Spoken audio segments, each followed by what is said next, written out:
Building a Dividend Growth Portfolio from Scratch, Episode 3. Welcome back to this series where we build out a dividend growth portfolio from scratch. I'm presenting this as a way to share with the community how to get started. I'm a 25 plus year dividend growth investor, so I've been building out my portfolio for a long time, but I added this real money account 2 months ago in order to kind of share how I would build a dividend portfolio from scratch. And hopefully you guys can utilize this information and this knowledge to grow your own portfolio. So stay tuned, here we go. Okay, so just an overview of the portfolio. We started this back on September 6th. We put an initial $3,000 into the account, and we're going to be adding $600 every 2 weeks once I get paid to this portfolio.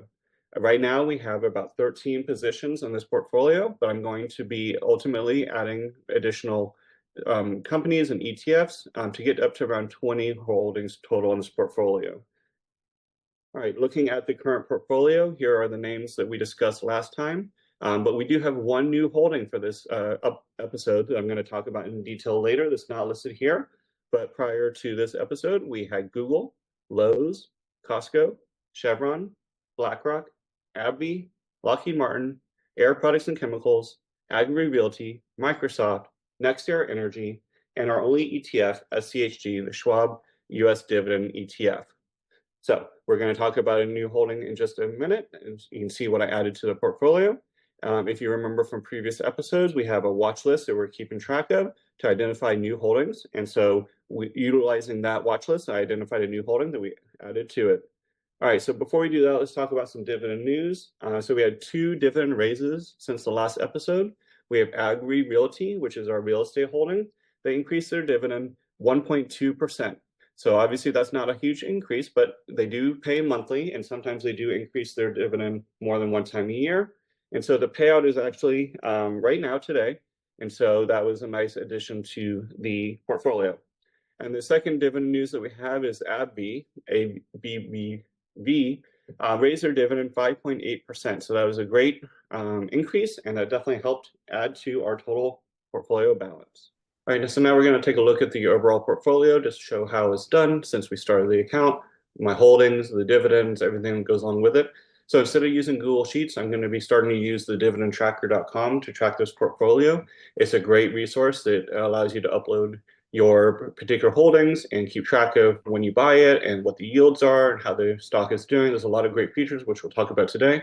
It is a free website for their basic service, but if you want to get the added benefits of all the different features like the diversification, the calculators, the community tab, things like that, they do have a premium service as well. I'm including an affiliate link in the description below. If you want to sign up, there's no cost to you to sign up for the basic plan. And if you do sign up for the premium plan, I do get a small commission, of course, no cost to you. All right, so with that, here's a dashboard of my account. So as you see, the total value right now is $6,294.44. The dividend yield, if you were to buy today, is 2.38. My yield on cost is 2.46 because I have gained a little bit of value. November, I'm going to be receiving $12.82, and it's projected for annual income of about $149.30. Scrolling down through the dividend tracker, you can see it shows you the diversification for each of the sectors you're in, and the daily gainers, daily loss, and also some news articles. If you go over here, you can pull up your portfolio itself, and that's what we're going to talk about today. So as you see, I have 13 holdings in this account. 12 of them we've talked about before, and then the new one that we just added to the account recently is showing here as well. See if you can pick it out. So as you see, the dividend tracker has a lot of great tools. It has a share price, number of shares, the share price, how much has changed today, and how you're doing when it comes to the annual income, dividend yield, and so on. If you click on the returns tab, it tells how you've done since the portfolio started. So as you can see here, for the 2 months it's been in existence, we're up about $200. So we do have a positive gain. There's been 3 companies that have gone down in value since we purchased them, and all the rest are up. So obviously this is a long-term portfolio. It's not really important on a week-to-week or month-to-month basis how the portfolio is doing, but it is always nice to kind of see where you're at. You can see that AbbVie, Lockheed Martin, and NextEra Energy are down since we bought them, but all the rest are up, some significantly. Looking at BlackRock, it's up 15% since we bought it. Chevron is up almost 12%, and ADP, Air Products and Chemicals, is almost up 12% as well. So overall, I'm very happy with this portfolio. I find that it's very diversified and safe. Over time, we'll see how it goes. Clicking on the dividends tab, you can see how much annual income I'm going to get from each particular holding. So as I said before, we're at about $149 in annual income right now, and it shows the breakdown of how we're getting it for each of the holdings. Scrolling over to the left, you can also see that we have our watch list. So if you click on that, the watch list I'm keeping track of to see which ones I want to add to my portfolio are here as well. So you can get a lot of great features and benefits for having it on this website. Let's just say you're interested in finding some more information about Target. So you can click on Target, and it's going to give you all the specifics on how the company's doing. You can do the About section, the dividends, and so on. If you click the About, it gives you their corporate website, gives you all the details of the company. If you click on the dividends, it's going to tell you when it pays, how much it pays, the yield, payout ratio, and everything. Also goes through all the history of the dividends that have happened in the past. So I have my watch list here now, so I'm going to be utilizing this tool to keep track of seeing what else I want to put in the portfolio. Another thing I really like a lot is the payout calendar. So it shows me when I should be expecting my next dividend, and also shows how much I'm going to be getting each individual month. So scrolling down here, you can see for the month of November, we received dividends from Lowe's, Air Products and Chemicals, and Agri Realty. And then we're going to be receiving AbbVie and Costco tomorrow at this point. So you can go current month, you can go future months, you can do all kinds of different things. You can see how much each company is going to pay you and at what month. So there's a lot of great features. Tells you when each company is going to pay out. So I'm going to be utilizing this going forward. So hopefully you guys like this. Going back to the portfolio, you can see all the different holdings and where I stand. I have been adding money every 2 weeks to this account. So these share counts are going up, and the value of the portfolio is up a lot as well. So I'm very happy to see kind of where we're at. Be able to track it this way, and it's a great resource. So definitely take a look at the dividendtracker.com, including a link in the description below if you want to use my affiliate link, no pressure. Okay, so hopefully you guys enjoyed that overview of the portfolio, and here's details on the new holdings that we added. It's called Farmer Mac, ticker AGM. And as you can see here, their mission is to increase the accessibility of financing for American agriculture and rural infrastructure.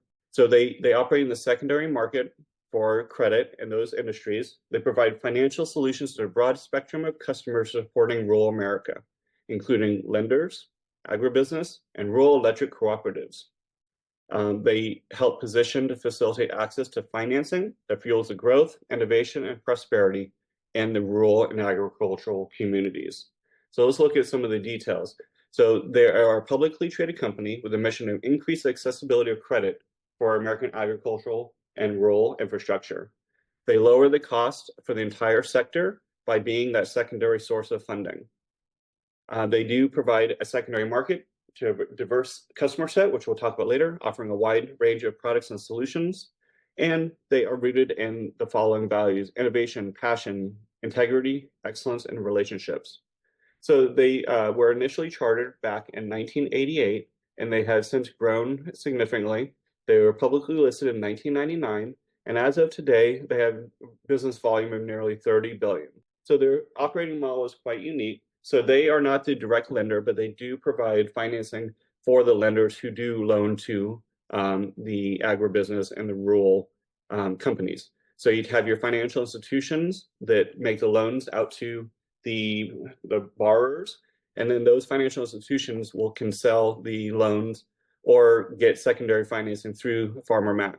Then Farmer Mac then takes that debt and securitizes it, and that they provide it out to the capital markets, so Wall Street, if you will, is both equity and debt servicing back to the capital markets. So they work as a middleman and a facilitator of credit to provide cost-efficient and readily available loans to the agricultural business model. All right, and so what I really like the most about this is, even though they are a semi-government organization, they do have very strong revenue and growth over the last few years.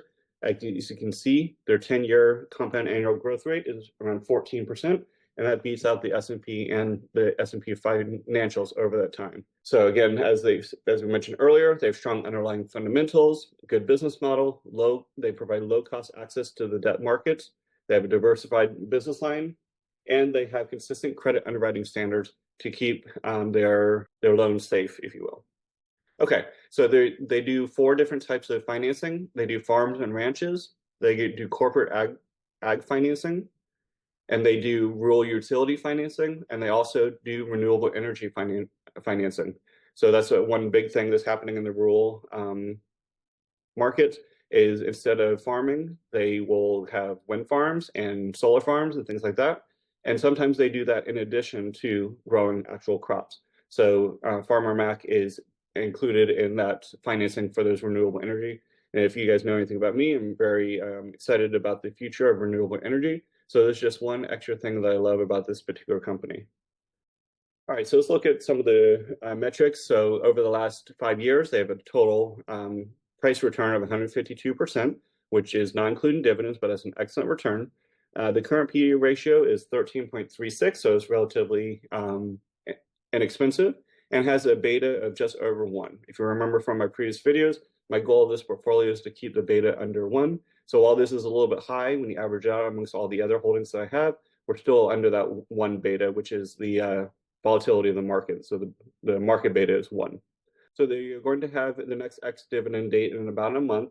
So if this is something you're interested in, you do have to own the stock before December 15th to get the next payout. The current yield is 2.66 as of today, and they just had earnings a week ago or so. All right, so looking even longer term over the last 10 years, including dividends reinvested, the average annual total return of AGM is 25.20%, which is beats out the market handsomely. A $10,000 investment at the time would be almost worth $95,000 today. And some of the immediate metrics, the yield is 2.66. It pays $5.60 per share. The payout ratio is a very low 33.57%.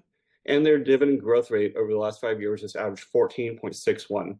So it's a very good, strong growth rate. If you add the two together, you're a little bit over 17, which is very high when it comes to the chatter rule. And they've been growing their dividend ever since they became public at 12 years. Make sure you leave a comment about what you think we should add to the portfolio next, or maybe what you're looking at for your portfolio. Thank you for joining, and remember, keep stockpiling those dividends.